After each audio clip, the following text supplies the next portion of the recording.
Segera Anda dengarkan luar biasanya Jawa Timur dalam Potret Jawa Timur. Potret Jawa Timur.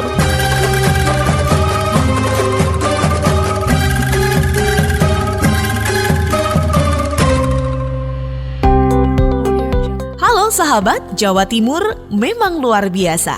Mulai dari tempat wisata, kuliner, event budaya, UMKM, dan masih banyak lagi yang luar biasa dari Jawa Timur. Nah, setiap Sabtu dan Minggu, luar biasanya Jawa Timur akan hadir setiap jam 8 pagi dan 4 sore di program Potret Jawa Timur. 11 September ditetapkan sebagai Hari Radio Nasional. Di 11 September juga, Radio Republik Indonesia atau RRI memperingati hari jadinya. Perjuangan bangsa Indonesia dalam merebut dan mempertahankan kemerdekaan selalu bersama dengan RRI, media perjuangan saat itu.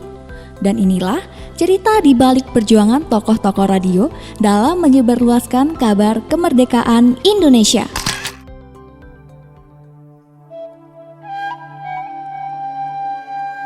Di bulan Agustus kemarin, kita diingatkan kembali pada perjuangan bangsa Indonesia dalam merebut dan mempertahankan kemerdekaan.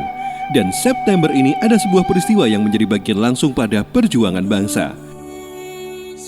Sahabat, kalau kita dengar kata RRI atau Radio Republik Indonesia, gambaran kita langsung pada sebuah stasiun radio yang besar dan pernah menjadi bagian dalam perjuangan bangsa.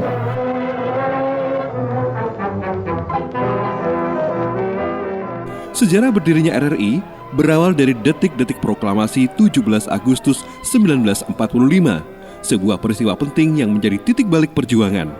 Saat kemerdekaan diproklamasikan oleh Soekarno-Hatta. Tapi tanpa bantuan dari angkasawan atau sebutan penyiar pada masa itu, rakyat tidak akan bisa mendengar suara proklamator. Bermula dari radio milik Jepang, Radio Hosokyoku, yang dibuat sarana perjuangan secara diam-diam oleh beberapa orang-orang Indonesia. Tercatat nama Yusuf Ronodipuro, Abdul Rahman Saleh, Adang Kadarusman, dan Maladi. Ketika Bung Karno dan Bung Hatta membacakan teks proklamasi di Rumah Jalan Pegangsaan Timur, beberapa orang ini kemudian menyiarkan melalui radio milik Jepang tersebut. Proklamasi. Kami, bangsa Indonesia, dengan ini menyatakan kemerdekaan Indonesia. Jepang akhirnya mengetahui, kemudian menutup kegiatan radio itu mulai 19 Agustus.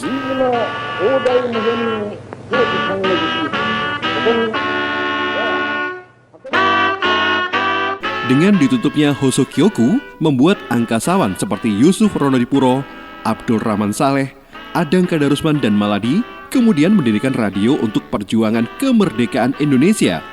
Dan 11 September 1945, RRI resmi didirikan. Seperti kata Jamalul Abidin, mantan angkasawan RRI.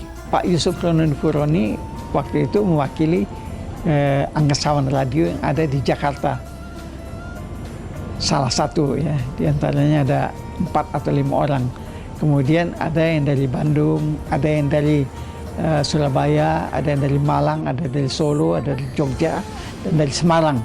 Mereka itulah berkumpul pada tanggal 11 September 1945 itu untuk mencetuskan yang dinamakan Tri Prasetya Radio Republik Indonesia, Sumpah Angkasawan. Itu dilakukan dan beliau salah satu perintisnya. Selamat pagi saudara pendengar di seluruh kepulauan Nusantara, bahkan di mana saja saudara berada. Inilah Radio Republik Indonesia kembali di udara melalui gelombang-gelombang. RRI menjadi satu-satunya media yang menyuarakan aspirasi publik, mempertahankan kemerdekaan, dan juga sebagai radio perjuangan di masa itu. 11 September selanjutnya menjadi tanggal berdirinya Radio Republik Indonesia. Dan di tanggal itulah sebagai hari untuk insan radio di Indonesia.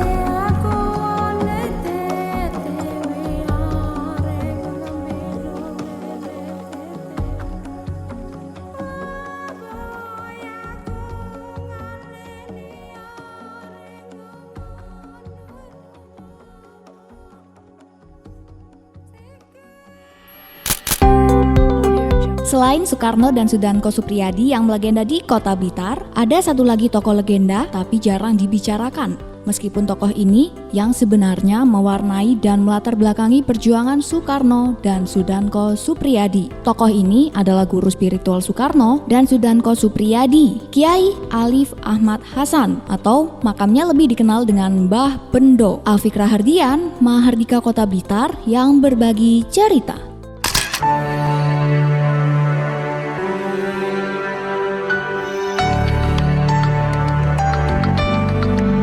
Sahabat, siapa sangka di Kota Blitar terdapat makam bersejarah yang berpengaruh di Kota Blitar.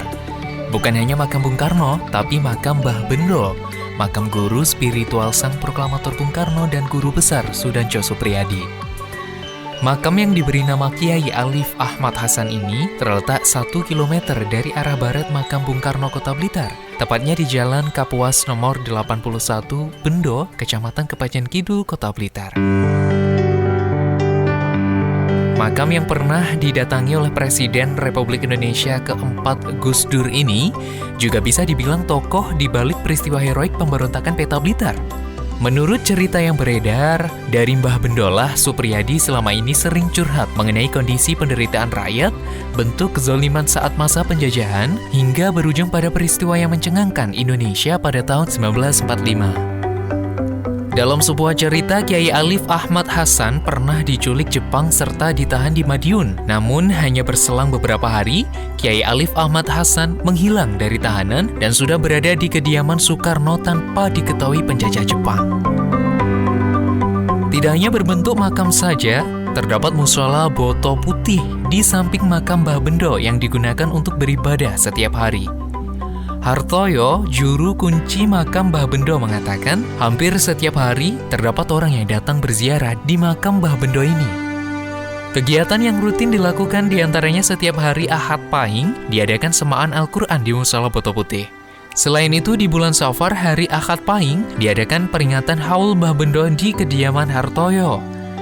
Acara yang dilakukan pun juga sama, semaan Al-Quran dan tahlil. Sini tiap akad pahing saya buat semaan Quran ini. Ini karena kakek meninggal itu akad pahing. Lah tiap bulan Safar akad pahing itu di rumah itu haul kakek. Pagi semaan Quran, malam tahlilan itu aja. Sementara pemerintah kota pun ikut mendukung dan melestarikan makam Mbah Bendo. Bahkan makam ini sudah masuk dalam daftar wisata religi di Kota Blitar. Pembangunan pun juga akan dilakukan untuk meningkatkan minat para pengunjung. Santoso, Wali Kota Blitar, usai ziarah di makam Mbah Bendo menyampaikan upaya ini dilakukan untuk meningkatkan kunjungan wisatawan yang targetnya saat ini untuk kaum muda Blitar Raya. Sebagai generasi penerus bangsa, tentu kita wajib melestarikan budaya lokal yang ada. Harus kita jaga kelestariannya, karena bagian dari situs yang perlu dikenalkan kepada generasi muda. Ini kita akan jadikan sebagai salah satu tempat wisata virtual gitu ya, yang selama ini mungkin belum begitu banyak dikenal. Padahal perannya pada saat pahlawan Supriyadi kita melawan penjajah Jepang ini adalah guru spiritual beliau yang memberikan saran, masukan dan sebagainya adalah pada beliau. Makanya ini harus kita lestarikan. Nah, itu tadi sahabat cerita dari Kota Blitar tentang makam Mbah Bendo. Kalau kamu penasaran, boleh ajak teman kamu, sahabat atau keluarga ya untuk datang ke Kota Blitar. Saya Alfik Rahardian, Mahardika FM Kota Blitar.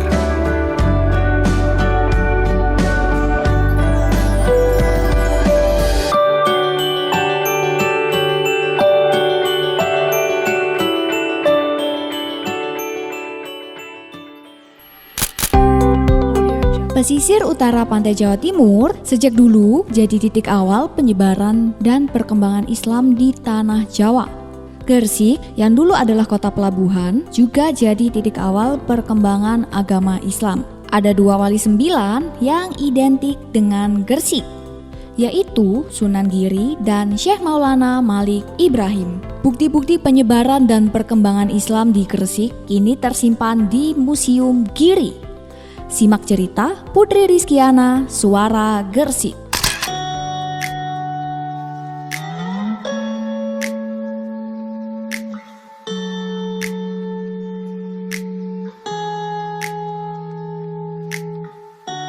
Kabupaten Gresik yang identik dengan sebutan Kota Wali tidak bisa dilepaskan begitu saja dari salah satu wilayah penting dalam penyebaran Islam di Pulau Jawa, bahkan Indonesia. Banyak peninggalan bersejarah dari dua wali penyebar Islam, yakni Sunan Giri dan Syekh Maulana Malik Ibrahim, serta tokoh penyebar agama Islam lainnya yang kini tersimpan di Museum Giri Kabupaten Gresik. Dalam Museum Giri, pengunjung akan lebih banyak melihat berbagai benda peninggalan Sunan Giri seperti sajadah, surban, Al-Quran kuno, pelana kuda, rebana, hingga keris Kalamunyang. Benda milik Kanjeng Sunan Giri ditempatkan di lantai 2. Ada Al-Quran kuno, sajadah, surban, pelana kuda, rebana, sebuah keris legendaris bernama Kalamunyang, dan juga tombak serta senjata lain milik Kerajaan Giri Kedaton. Selain menyimpan koleksi benda-benda bersejarah milik Sunan Giri, ada juga peninggalan beberapa tokoh-tokoh penyebar agama Islam di wilayah Kabupaten Gresik saat itu, seperti beduk kuno hibah dari Masjid Pesucinan Leran Manyar, fragmen Al-Quran yang berbahan kertas dari Eropa dengan tinta dari Cina, kemudian ada guci kuno dan lain sebagainya. Selain itu juga ada sajadah yang biasa digunakan Sunan Giri untuk sholat yang berasal dari Timur Tengah. Meski begitu, kebanyakan pengunjung merupakan para peziarah makam Sunan Giri yang rata-rata orang luar kota Gresik. Selain itu ada juga wisatawan dari mancanegara seperti Malaysia, Singapura, Jepang, Tiongkok, dan juga Perancis. Sehari kurang lebih sekitar 10-15 pengunjung yang datang ke museum. Nama Museum Giri sendiri diberikan untuk mengenang salah satu tokoh Wali Songo penyebar Islam di wilayah Kabupaten Gresik dan sekitarnya, yakni Sunan Giri yang mampu menjadikan Gresik menjadi sebuah kerajaan Islam. Giri Kedaton juga kota bandar dagang dan pusat budaya pesisir hingga kini. Museum Giri diresmikan pada tahun 2003. Awalnya Museum Giri berada di Jalan Pahlawan dekat makam tokoh Wali Songo Maulana Malik Ibrahim. Kemudian oleh Pemkab Gresik dipindah ke komplek makam Sunan Giri pada tahun 2013. Jika kalian datang ke Sunan Giri, jangan lupa untuk mampir ke Museum Sunan Giri. Saya Putri Rizkiana, Suara Gresik untuk Potret Jawa Timur.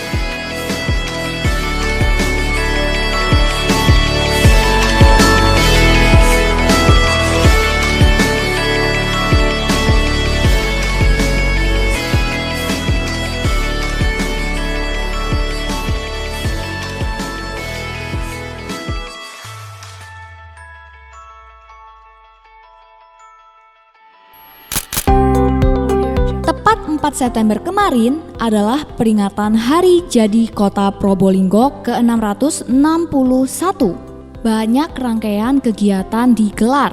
Selain itu juga sebagai ajang unjuk prestasi di berbagai bidang.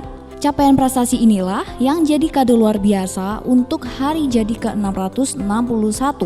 Dina Pradipta, Suara Kota Probolinggo yang berbagi cerita.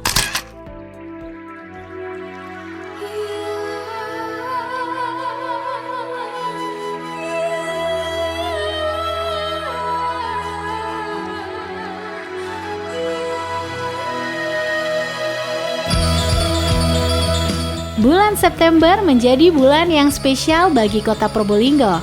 Tepat pada 4 September 2020, Kota Probolinggo berusia 661. Serangkaian acara digelar selepas apel Hari Jadi Kota Probolinggo dilaksanakan tasyakuran dalam rangka peringatan Hari Jadi Kota. Sekaligus launching Rumah Ibadah Tangguh serta rekor gerakan promosi pangan lokal melalui Mangan Bareng Sego Jagung dengan peserta terbanyak, sekaligus menciptakan rekor baru Lembaga Prestasi Dunia atau LEPRID.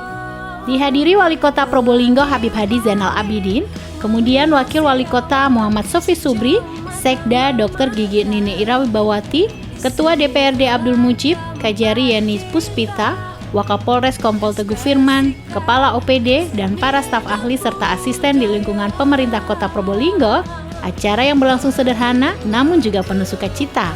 Penampilan pelajar SMPN 3 Kota Probolinggo, binaan Yayu Wahyu Untari, mempersembahkan tari Hadrasof, merupakan sebuah tarian kombinasi kebudayaan Islam yang populer di Indonesia. Barisan para santri yang melantunkan sholawat Nabi disertai dengan gerak tari yang indah. Selanjutnya, penyerahan launching Rumah Ibadah Tangguh diberikan secara simbolis kepada pengurus rumah ibadah, di antaranya Masjid Raudatul Jannah, Masjid At-Taqwa, Masjid Al-Hikmah, Gereja Merah, Gereja Kristen Jawi Wetan, dan Gereja Katolik Bunda Maria. Pada penghujung acara, Pemkot Probolinggo mendapat apresiasi dari Lembaga Prestasi Dunia atau LEPRID. Ketua Umum sekaligus pendiri LEPRID, Paulus Pangka, memberikan medali, piagam, dan piala kepada Wali Kota Probolinggo, Habib Hadi Zainal Abidin, atas prestasi pemrakarsa rekor gerakan promosi pangan lokal melalui Mangan Bareng Sego Jagung dengan peserta terbanyak dalam rangka hari jadi ke-661 Kota Probolinggo. Dalam laporannya, asisten pemerintahan Paeni menyampaikan rekor mangan sego jagung diikuti lebih dari 16.000 orang di Kota Probolinggo. Nasi jagung merupakan menu makanan khas masyarakat Kota Probolinggo dengan harga murah, mudah didapat dan dijangkau oleh masyarakat umum, memberikan kesan yang mendalam bagi Wali Kota Probolinggo. Keprihatinan saat ini dalam situasi pandemi COVID-19, Mangan Bareng Sego Jagung dengan ribuan peserta mampu membantu perputaran roda perekonomian masyarakat Kota Probolinggo. Seperti yang kita ketahui, nasi jagung adalah salah satu menu khas makanan Kota Probolinggo. Nasi jagung adalah menu pakar, menu pangan lokal yang murah dan meriah dan mudah didapat di mana saja. Hampir di setiap kampung atau blok ada yang berjualan nasi jagung. Dengan momentum ini, Wali Kota juga mengajak masyarakat agar jangan terlena dengan masa pandemi COVID-19. Tetap waspada, virus corona itu nyata ada di tengah-tengah kehidupan kita. Beliau mengajak masyarakat menghadapi tantangan dan rintangan dalam menghadapi COVID-19, bersama-sama concern terhadap penanganan dan pencegahannya. Saya, Lina Pradipta, Suara Kota Probolinggo.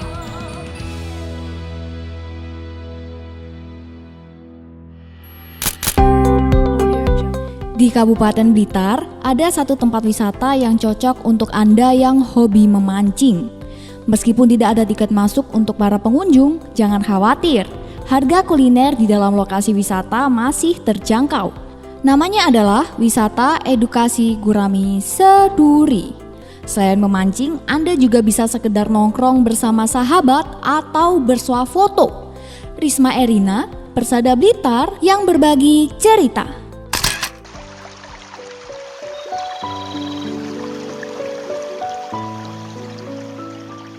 Sahabat, berkunjung ke Kabupaten Blitar tidak lengkap rasanya jika belum mampir di wisata Kampung Gurami. Wisata yang berlokasi di Dusun Seduri, Desa Wonodadi, Kecamatan Wonodadi ini menyuguhkan berbagai aneka masakan khas ikan gurami.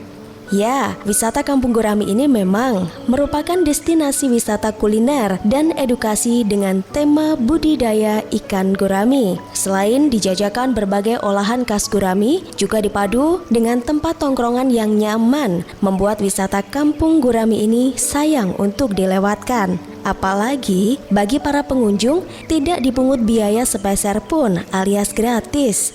Pengelola wisata Kampung Gurami, Imam Nawawi, menjamin bahwa pengunjung yang datang tidak akan kecewa. Selain tidak ada biaya masuk, dia memastikan pengunjung juga tidak perlu risau dengan harga kulinernya. Karena meski berbahan ikan gurami, kuliner-kuliner di wisata ini cukup terjangkau. Bahkan, menurut Imam, bagi pengunjung yang tidak ingin makan besar, bisa loh tetap nongkrong dengan nyaman karena tersedia pula makanan ringan dengan cita rasa yang enak. Wisata Kampung Gurami yang dibuka setiap hari ini juga menawarkan edukasi. Di sini terdapat kolam-kolam budidaya ikan gurami. Ada pula sejumlah akuarium yang berisikan siklus pertumbuhan ikan gurami. Di antara kolam-kolam budidaya terdapat pula taman yang didesain dengan indah.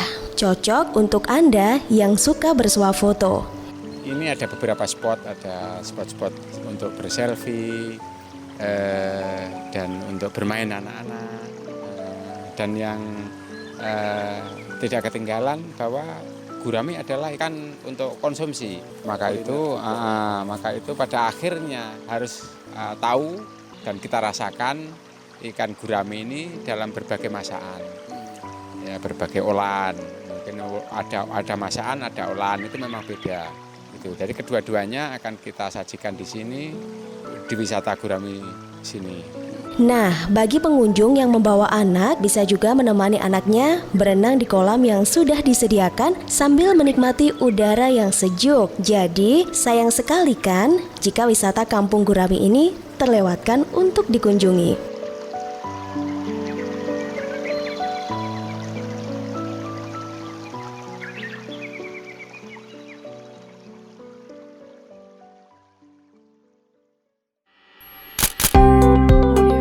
Lokasi wisata berbasis alam saat ini jadi salah satu andalan Kabupaten Ngawi. Tidak hanya dikelola pemerintah, tetapi juga melibatkan banyak pihak, mulai dari perhutani, swasta, perseorangan, sampai desa.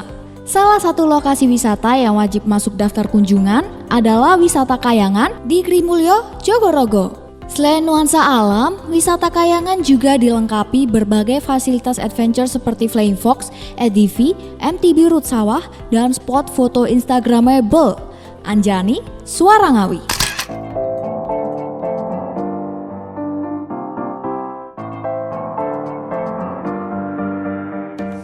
Sahabat, pariwisata di Kabupaten Ngawi, Jawa Timur mulai menggeliat beberapa tahun terakhir ini. Berbagai objek wisata baru terus bermunculan tiap tahunnya. Destinasi wisata yang menggabungkan konsep alam dan pedesaan seperti Selambang Park, air terjun Suwono, dan Selondo semakin ramai dikunjungi wisatawan. Dan sajian utama wisata tersebut pemandangan wilayah pegunungan yang identik dengan udara yang sejuk serta nuansa pedesaan yang menenteramkan jiwa. Dan kali ini sahabat kami ajak untuk berpetualang sambil menikmati indahnya alam pegunungan, tepatnya di wisata Kayangan, Desa Mrubuh, tempat wisata yang dikelola oleh masyarakat asli setempat.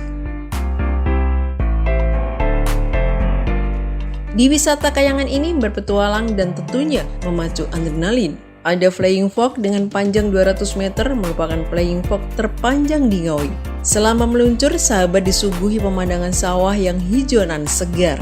Ada ATV yang siap mengajak pengunjung untuk menyusuri keindahan alam pegunungan ini. Ingin bersepeda? Di wisata ini dapat bersepeda MTB dengan rute meliuk-liuk melintasi pematang sawah. Masih banyak wahana yang seru untuk dicoba. Hike swing yang mendebarkan jantung, hammock susun, river tubing. Monggo datang di wisata Kayangan Desa Mrubuh, Ngawi ini. Saya Anjani, Suara Ngawi.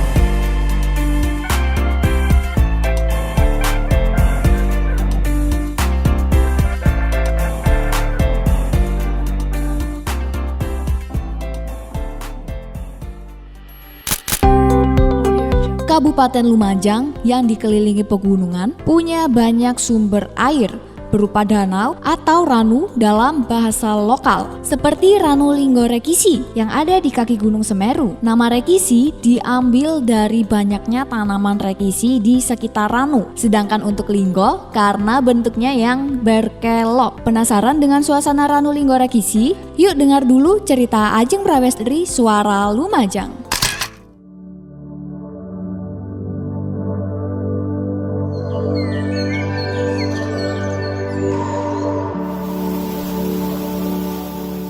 Ranu Linggo Rekisi atau yang juga dikenal masyarakat dengan sebutan Ranu Darungan merupakan salah satu dari 5 ranu yang ada di kaki Gunung Semeru. Ranu Linggo Rekisi terletak di Taman Nasional Bromo Tengger Semeru wilayah selatan, tepatnya di Dusun Darungan, Desa Pranojiwo, Kecamatan Pranojiwo.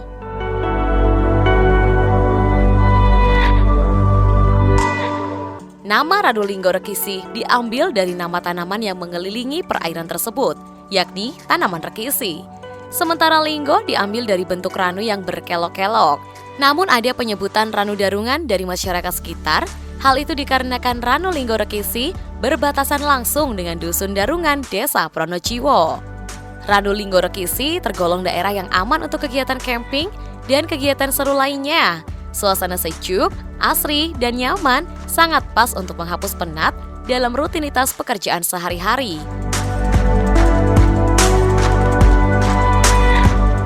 Ada juga beberapa spot foto yang instagramable di lokasi tersebut. Selain itu, air daerah itu juga sangat jernih. Terdapat banyak jenis tanaman anggrek yang tumbuh di sekitar danau tersebut. Di sana juga terdapat bangunan tua peninggalan Belanda yang membuat pemandangan semakin heritage.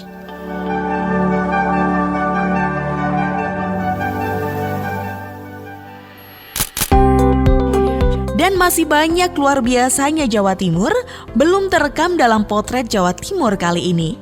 Nantikan episode berikutnya setiap Sabtu dan Minggu jam 8 pagi dan 4 sore.